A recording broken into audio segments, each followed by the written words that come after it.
We're adding a new seating section next year, a whole new grandstand section. We're adding we're extending Core 4 to build in some more suites and patios. And then because we're dedicated to the youth game, the academy game, we're building a state-of-the-art batting and pitching facility across the road. Wow. So the complex keeps growing. Welcome to episode 236 of Alberta Dugout Stories, the podcast. I'm Joe McFarland. We'll continue our coverage of the 2023 Western Canadian Baseball League All-Star Game this past weekend in a few moments, but first, let's take our regular look at a couple of the headlines from the past week. We'll start things off with a congratulations to Matt Lloyd on being named the Batter of the Week by the American Association. The Dawgs Academy and Okotoks Dawgs product went 12 for 25 during a week where he also hit 3 home runs for the Sioux City Explorers. He was also named to the West Division starting lineup of the league's All-Star Game, going 1 for 3 with a stolen base. And there is a ton of action at the grassroots level in the coming weeks as Baseball Alberta has finalized its list of hosts for provincial tournaments between 11U and 22U. Several communities will undoubtedly make our province proud with the work they do. Best of luck to all the players and teams, and a thank you to all the organizers and volunteers for making these tournaments such a treat to watch. Now on to the second half of our coverage of the WCBL All-Star Game last weekend. If you missed it, we spoke with a handful of players on episode 235. This time around, we're focusing on some of the dignitaries and special guests on hand for the festivities. I was fortunate to speak with them in my role as the pregame show host and on-field reporter for the Home Team Live broadcast, and we wanted to bring you some of those conversations here. We'll start things off with Okotoks Dawgs founder and managing director John Ircandia, who was happy to bring a capacity crowd to his baseball oasis for a beautiful Saturday afternoon and evening. How great is it from your perspective to be able to welcome the league to your home? Like, this is the place that you've called home now for quite some time. I think it's really important for the league. It's our showcase facility for the league. The Dogs are kind of an anchor tenant with our attendance and our fan base. So I think you present the league in the best light when you come here in front of 5,000 fans. And if you look around here right now, Joe, and I don't know if the people can see it, but we open the gates at 3:30. There's got to already be 2,000 plus people here coming for the Home Run Derby. So the game's sold out. I mean, there's no better way to showcase the product that the league offers. I know last year you're like that proud papa. Let's be honest here. Like, you were looking out at the stands, and when you had 2,500 people here for the Derby and the crowd going crazy at every swing, you were just sitting there going, "Oh, this is so cool." Like, take us back to when you first started the Dogs program and built this stadium. Can you imagine taking yourself back to that time and being like, "This is what we built it up to"? Well, no, I can only tell you what guys like Jim Henderson, which was part of that original Dogs team when we started this thing, when he comes here now playing Major League Baseball for about 5 years and then coaching now in the big leagues. When he comes here, he looks around, he says, "I can't believe what these little get to play on." So no, we could never have imagined this, and it took a lot of generosity for some incredible people, a lot of passion that people bought into our vision and our program. And then we are in a fantastic community. So there were just a whole bunch of factors that all worked out at the right time. And this is what we've got. And to tell you the truth, with the number of fans we've had this year, we've got even more plans. You saw we built Core 4, which is a total fan favorite. We're adding a new seating section next year, a whole new grandstand section. We're adding we're extending Core 4 to build in some more suites and patios. And then because we're dedicated to the youth game, the academy game, we're building a state-of-the-art batting and pitching facility across the road. Wow. So the complex keeps growing. Did you ever imagine in a million years it'd get to this point? No. We were sitting at Burns Stadium before they were threatening the first time to tear it down. And we owe an assist to a guy who was with the Calgary Slithering Snakes, I call them, who came up and went on a rant about turning the lights off when Don Seaman happened to be sitting there. And when he left, Don's comment was, first, who is that a-hole? And then second of all, John, we need to build the Dogs a baseball stadium. And so that commitment from Don of several $1 million, which then grew with other people who contributed, really was the beginning of finding a home for the Dogs. And so here we are. But you never could have anticipated it. It took unbelievable passion, and a lot of things had to come together over a number of years. Joined by John Ircandia of the Okotoks Dawgs.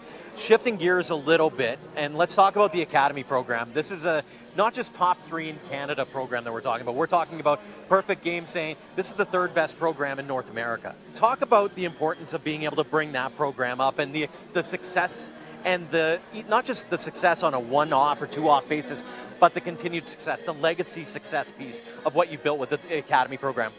Well, it started out in the old days. We had a team that nobody wanted to play. They were that good.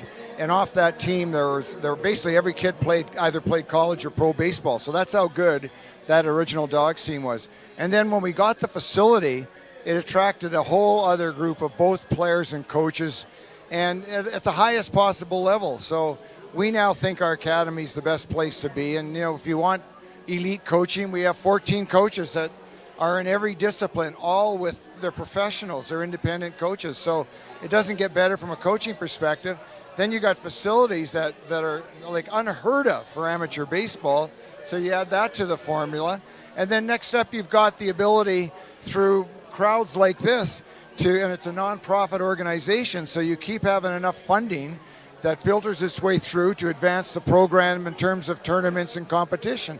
And that's why we're at the Perfect Game tournaments in Florida and Nashville and all over the United States. And that level of competition forces the kids to get better and better and better. So no, we're really proud of where it's going. We've got some great young people involved now from a coaching perspective and management perspective. And the dream is just keeps living and keeps growing. Not just one-off coaches either. Like, there's a legacy piece even with the coaching. They stick around for a while. How important is that to maintain that standard of excellence when you want to continue to build the programs and make sure that you're continuing to get better and better as the seasons go on? You're right on. I mean, that is a critical part of our philosophy. I mean, my own kids, when they finished playing collegiate baseball, came back here and dedicated a couple of years to coaching in the program. Who did they coach? Tyler Hollick, who played collegiately and then played professionally, got drafted, played in the Giants organization. Now he's still here as the general manager. But there's that continuity where they learn to play the Dawgs way, and then they want to teach and mentor the next generation to play the Dawgs way. And I think that's really important. And when you look at how many kids have been drafted out of this program, it's unbelievable. I mean, it's really hard to imagine. There's a wall back there, the Wall of Fame on the back of the press box, that between the guys going on to play collegiately and getting scholarships and the guys that are drafted and playing professionally, I mean, it's a big Wall of Fame, I can tell you that. And speaking of that Wall of Fame, it's been added to as well. Matt Wilkinson getting drafted earlier this week by the Cleveland Guardians, 10th round, 308th overall. Tugboat, as he was referred to, nickname that stuck with him all those years. Fan favorite here. He closed things out for your guys' championship run last year. What was that like, seeing that draft pick come up? I saw a video, I believe it was Mr. Milton, actually. John Milton showed me the video of the crew behind the scenes cheering, hugging when they saw that. What went through your mind? Because it's that he adds to that list that you mentioned before. Well, the same thing goes through my mind when that happens. That went through my mind when Henderson got drafted, when my own son Matt got drafted, when Tanner Osberg got drafted, when Tristan Peters got drafted, Procession got. It's a long list, and they're all like my sons. I'm so proud of all of them for the work they put in, and it pays off. I mean, if you show the talent and you're working hard, you've got the opportunity to play at the next level, and that's the mantra. So I'm very proud of Tugboat. I mean, he's a guy that, he's a big kid. So you had some naysayers in terms of whether or not they could project him to pitch in the big leagues. But I'll tell you what, when you're left-handed and you throw 90 miles an hour and you get everybody out, that works no matter what level you're at. And he went to the Cape Cod. He was here, shutting teams down here. Then he went to the Cape Cod and shut teams down there. And so no wonder he got drafted, and he deserves it. You saw him. I believe that kid will pitch in the big leagues. So good for Matt. He earned it. He's and not only that, but a very astute kid as well. He seems to really know what he wants. And I was saying to Mr. Milton not that long ago, or earlier today, is he just doesn't know any better. Or like he's going to go to the show just because he's going to an organization that loves their Canadians as well, whether it be Cal Quantrill, whether it be the Nailers. Eric Sabrowski, a former Edmonton Prospect, is on that list as well in AA now. Circling back to the All-Star Game here, Talk about those people behind the scenes. Tyler Milton is an example, but there's a lot of people behind the scenes that are making a day like this really happen. Yeah, we have an All-Star Game committee that is headed by Tyler Milton. Tyler's dad, John Milton, flies out a week in advance to help him. We've got our entire operations crew that are actively engaged. Tyler Hollick leading that charge, but there's just so many. It's a long, long list. Our coaching staff. I mean, in the summer months, we have a lot of interns on staff, and they're all, this is part of their educational process to see what it's like to run a first-class operation for a game of this magnitude, a showcase type of an event. So we invest a lot in it. We want it to be sort of the type of production and game atmosphere that our league can be proud of, and it takes a lot of people to make that happen, but we have the people with the passion to do it. How do you top last year? Just look around you. That is fair. That is fair. The only thing is we want Nash Crowell, our dog guy, to win the home run derby. That'll help right there. And have a few dogs that are in the starting lineup, hit a couple bombs. That'll do it too. It was just such a, like, I look back on it, and I talked on our podcast, Alberta Dugout Stories, about it with Ian Wilson, there was a pageantry last year, right? Like, everything seemed to work out really, really well. Was there, from your perspective, a desire to duplicate it, or did you want to do things differently? How did you approach trying to organize this day? Well, from my perspective, it was a surprise success last year. I was blown away. I was one of the people sitting down on the core floor watching this thing and stunned at how well it went. So I thought if we can just duplicate what we did last year, perfect. But Tyler Milton and his crew and Hollick and them, you know, it's a challenge, and they want to meet the challenge, and they're athletes. They want things to improve every year. So we'll see, but it will be tough to top. But I think we've got a good start here with the people coming in. It's an incredible crowd behind the scenes gathering. Final question for you here, John, then I'll let you get back to what you do best, the socializing piece you do a great job of. Talk to the fans and it's from the WCBL, from Okotoks, who've clearly bought into what you're selling here. What has their support meant to you?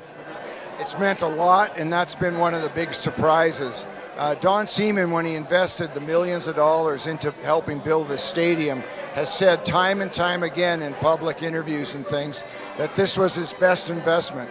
And there's a man who's had a lifetime of pretty good investments, but the one he comes back to is this one, because he says to engage the kids, give them those opportunities to go on to college, to play at that level, to become successes in life, and to see how the community has embraced it.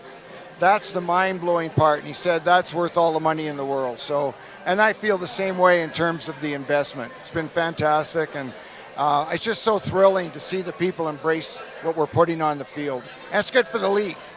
Absolutely, without a doubt. Well, you've set the bar really high for this game and beyond. John, really appreciate the time. Thanks for joining us. Thank you, Joe.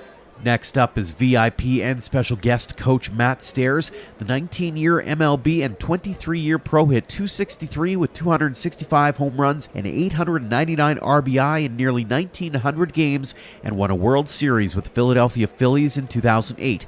The New Brunswick product was inducted into the Canadian Baseball Hall of Fame in 2015. First off, welcome back to Okotoks. What's it mean to you to be able to be an ambassador to baseball in Canada? Because you're all over the place. Like, you probably have a tour manager and you are literally all over the place. Well, I mean, it's always great to be back in Alberta. I mean, it's a chance to come out here. You know, back-to-back years. I've probably been out west about 5 times the last 9 years to do some fundraising and sponsors and watch the home run contest.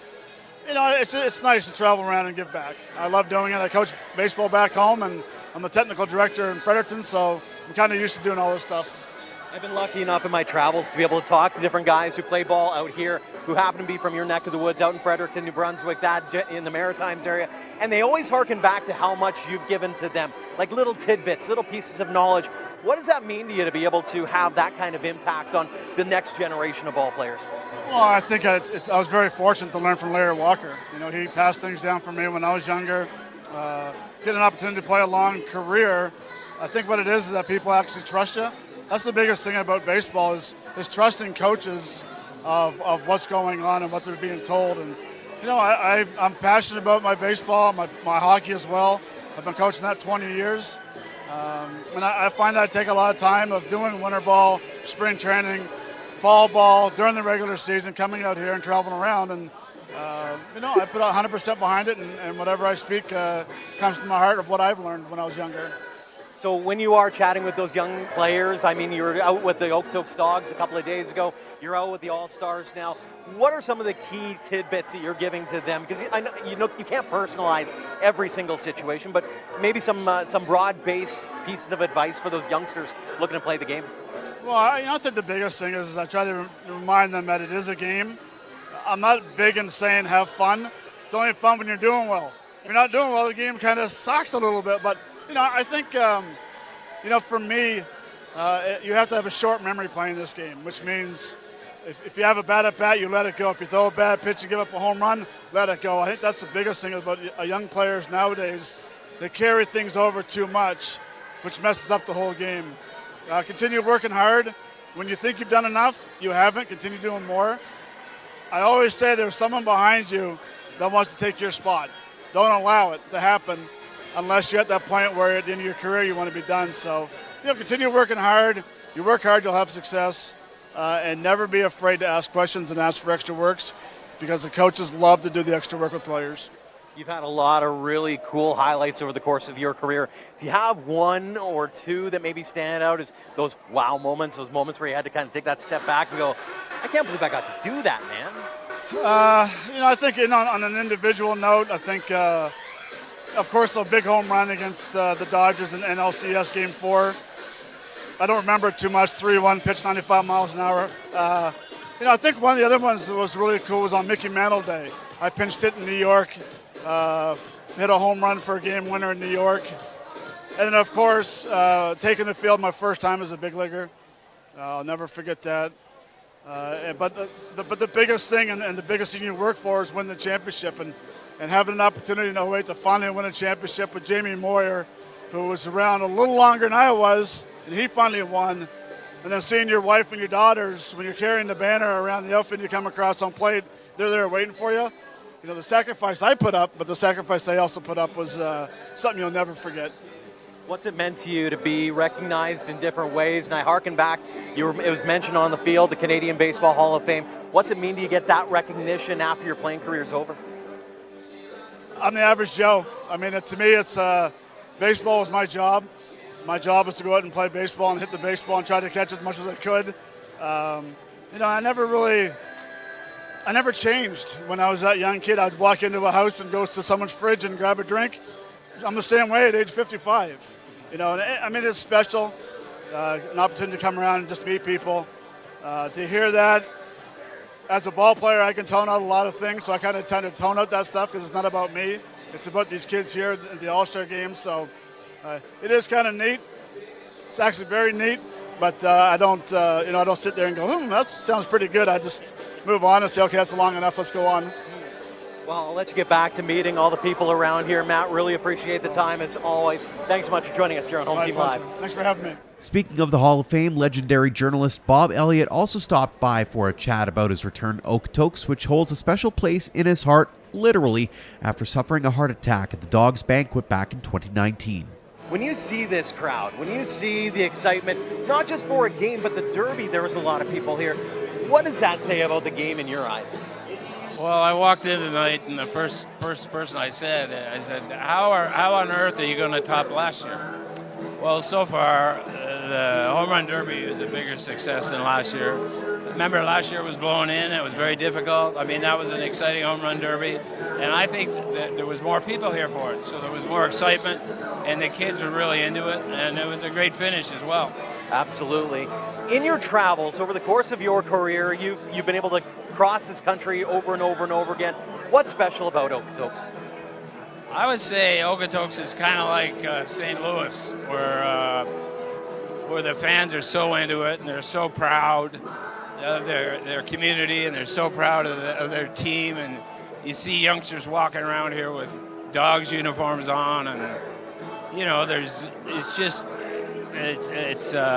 think the word is saturated. The community is saturated with Dawgs spirit and enthusiasm for the team and the organization. Talk a little bit about how special this community is to you. I know I almost brought a tear to your eye last year when you had to talk about this story, but Okotoks does have a special place in your heart, literally. Well, yeah, it'd be 5 years ago this coming February. Skipper Lou Pote, who now has his suspenders off and he's managing after being suspended last night, and the great photographer Angela Berger and the outstanding all-world trainer Savannah Blakely, they saved my life. They brought me back twice. So I think last year I was on, I said I broke down. I was 2 for 3 at the time, and then I told Savannah this story after we were on, and I broke down telling her this story. So I was 3 for 3 last year, but I took the women to lunch today, and no tears yet, but it's certainly a great place, and John runs a primetime show here. Absolutely. Final question for you, Bob. When you think about the state of the game in this country, when you look across the way things have been going this summer, what comes to mind for you? You've seen the game for a number of years now. What's strongest in your eyes? What stands out to you as we're into 2023? Well, I'll give you an example. I live in not Toronto. I live in Mississauga, and I saw this boy about 2 months ago, and I said, "How's it going?" He says, "Oh, I quit last year." I said, "Why did you quit?" He said, "Oh, the coach wasn't playing me." He said, "But I watched the WBC from Phoenix, and Canada got to the, if they beat Mexico, if they get out the 9-hitter, they can walk Randy Oro's arena, and it's still 3-2, and who knows?" But he said, "I'm playing this year," and that's the Canadian spirit as we know it. Absolutely. Bob Elliott, renowned writer extraordinaire, baseball writer, baseball Hall of Fame galore. Appreciate it as always, my friend. Thank you so much. Always a pleasure. Always a pleasure. Speaking of legends, the WCBL took some time on Saturday afternoon to recognize 2 people who have contributed so much to the league. Merv Ozirny and Ken Larson were driving forces in the league for years, with Ozirny once serving as the league president and Larson as vice president of operations, and both serving Saskatchewan with pride. Merv, let's start off with you. What does this league mean to you, and what has it meant to you over the course of your illustrious career with the organization? This league means the world to me. I've been involved with it for 22 years, starting with a meeting in Regina in January of 2000. And that was the beginning of a great league. I've worked with some of the best baseball minds in Canada. And what it means to me is that you can do anything if you try long enough and hard enough to do it. Ken, I want to ask you the same question. What has this league meant to you over the years? Well, I think it's having been there when it was formed, when we actually thought up the name, when we decided to bring young men back to Western Canada for the summer to play ball in their hometowns, and out-of-town kids too. I think it's great. I think it was a long time due. Canada has great baseball tradition, and lots of Canadian kids head south of the border. And then in the summer, well, so we thought, what a great idea. Put on good entertainment for people. Give these kids, these young men, a place to play for the summer, and basically it's worked out really well. When you look at this game and you look at the crowd here, go back to like 2000 when things were just firing up. Could you ever imagine the atmosphere, the energy that isn't just here in Okotoks, but every community here has seemingly bought in to the WCBL, WMBL brand of yesterday? Not in my wildest dreams. And today Okotoks is quite a organization. There are 170 summer collegiate teams in Canada and the United States, and Okotoks ranks number 4 in attendance, which says a lot for the league and for the Okotoks Dawgs. Ken, thinking back, you mentioned the player aspect of it. How cool is it when you see a guy like Matt Wilkinson of Okotoks get drafted? Or I know we had a couple of guys who were up in Fort Mac that got drafted this past year, but every year there's that steady stream of 4, 5, 6, 7, 8 guys who had a footprint here, and now they're going on to bigger and better things. How cool is that to see that? Oh, that's great. That's great. I remember being in the crowd in Lethbridge the professional was there, the scout.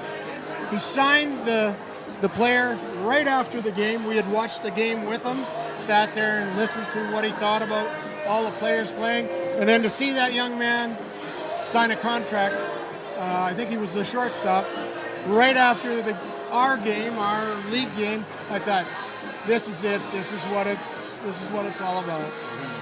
Merv, final question for you here. What's it mean to you to get recognized? I know in the pregame you're going to be going back downstairs, they're going to be saying your name and talking about your accomplishments. What's that mean to you to be recognized in that way by the league? It's tremendous. It's a real personal honor. I think both Ken and I are humbled by what's happening here, and it's an evening and a day we'll never forget. I can only imagine. Ken, how about you? What's that mean to you to be asked, hey, come on out, we want to celebrate you as well today? Yeah, really nice, really good. Merv came from a small town. I was with a small town team. Nobody got paid. You were there, you were volunteering your time, and so it's nice to see the league recognize people that put in the time to make it be where it is. Not just a congratulations on the accomplishments and that, but also a thank you to the both of you for your continued support, your building, your foresight to see what we built here today with the WCBL, and I can only imagine what's next. So again, congratulations, and thank you both for joining us here. Hey, thanks for having pleasure. us. Great. Thank you very much. Staying in Saskatchewan, as we discussed on episode 218 of the podcast, Saskatoon is returning in 2024. Team president Steve Hildebrand made the trek to Okotoks for the All-Star Game festivities, along with some members of his staff, to discuss the very exciting news. Steve, this has been a long time coming. Like, let's be honest, and I know you've been involved with the Blades and with the Rush as well. Take us back to the beginning when you guys said, let's try baseball. I think, you know what, we've been talking about this for a bit. Mr. Priestner, who owns our Sask Entertainment Group, he wants to invest more in the community. He wants to put his footprint in the community of Saskatoon. Obviously, he does that with the Blades and the Rush, and he kind of challenged us to see what else is out there. Myself being a baseball guy, and a couple other guys that work with the Sask Entertainment Group with us, we're all in on this. And there was a group of us that really wanted to do this. I knew that it was a missing piece to baseball in Saskatoon, and I also knew it was a missing piece to the Western Canadian Baseball League. And we're just really excited to be a part of such a great league, and I think we're going to have some fun with this. You certainly hit the ground running when you think about how the announcement was made at the end of March. April's rolled around, May's rolled around. We were talking off air about how you wanted to kind of make sure you were staying relevant, staying in the news, that kind of thing.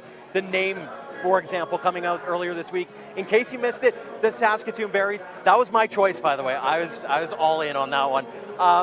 Tell us about the fan engagement piece. How important that was to make sure they were staying involved from day one.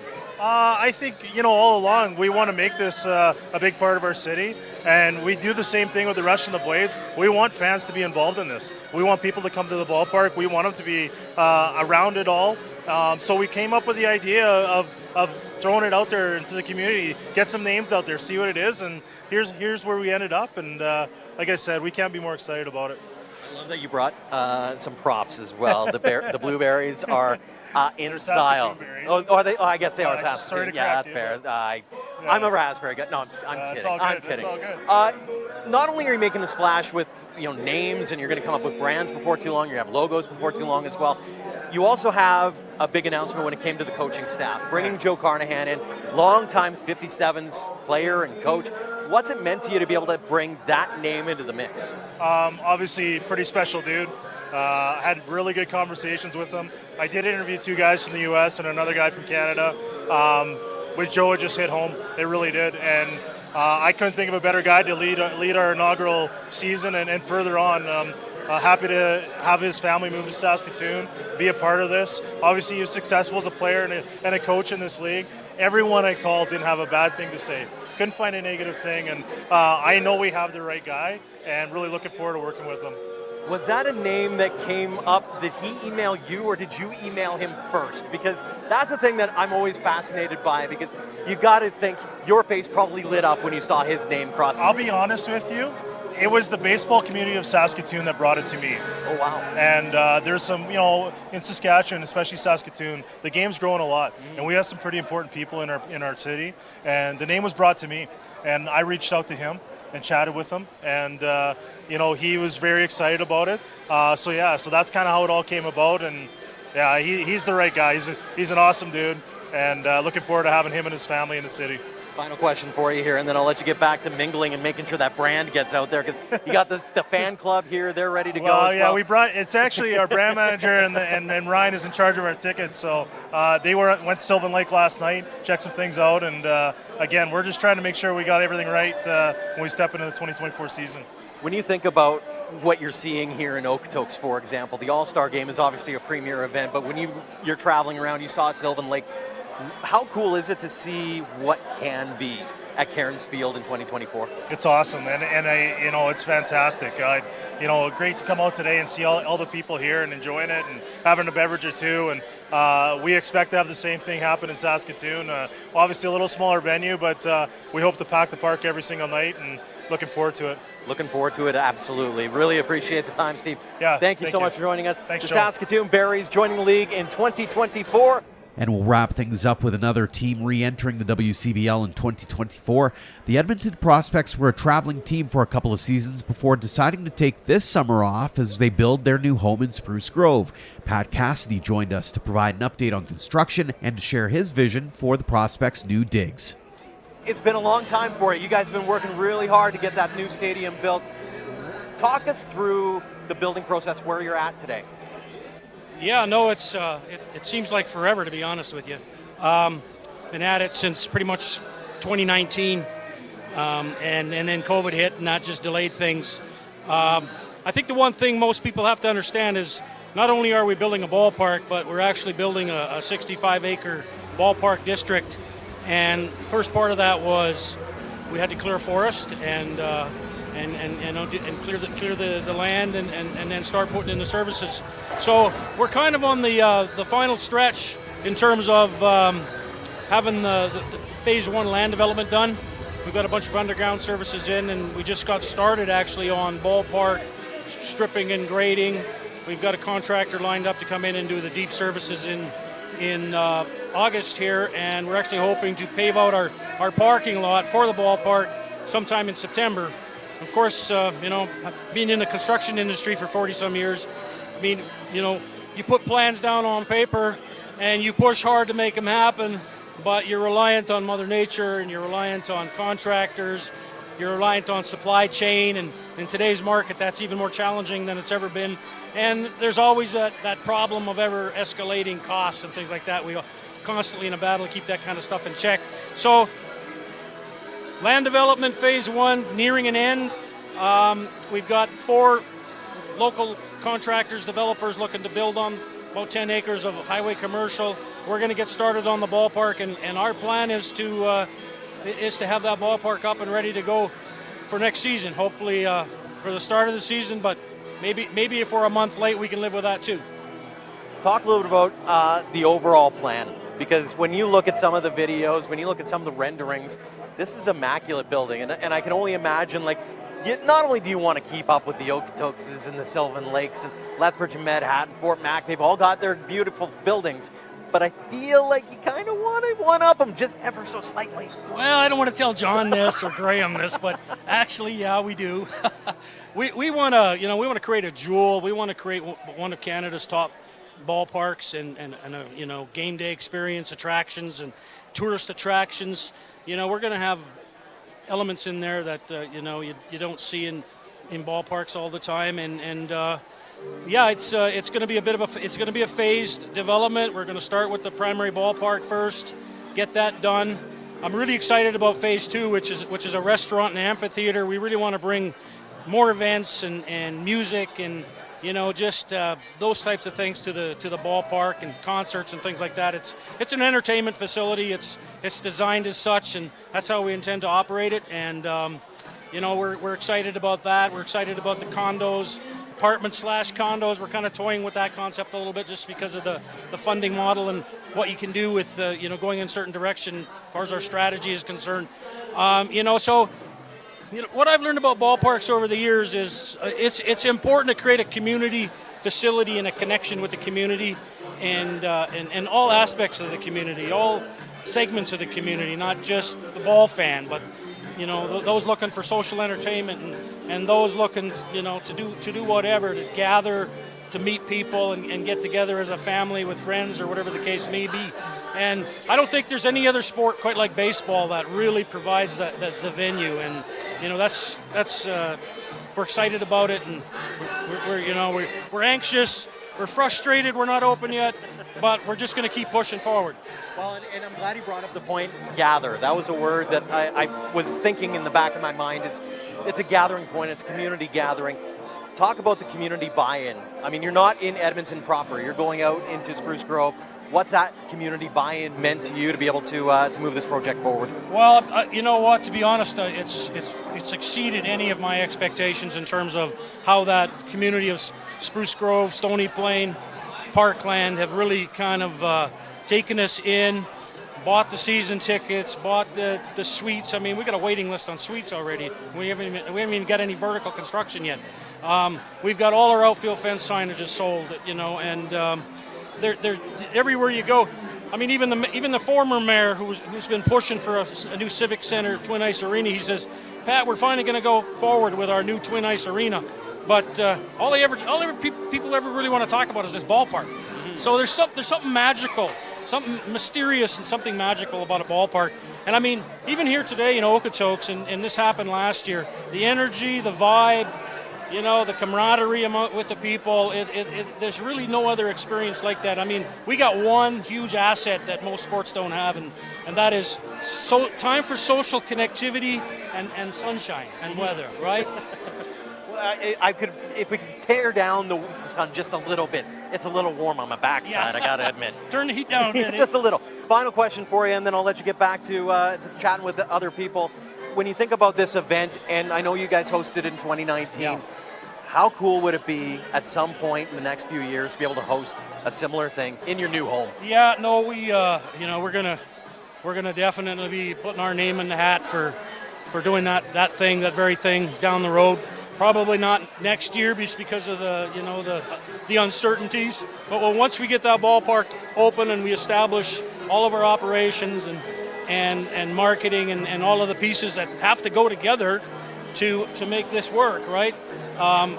We're definitely back in the race and back in the hunt, for this event and maybe other events. This is a great thing for the league. This is not only great for Okotoks, but it's great for every club in the league.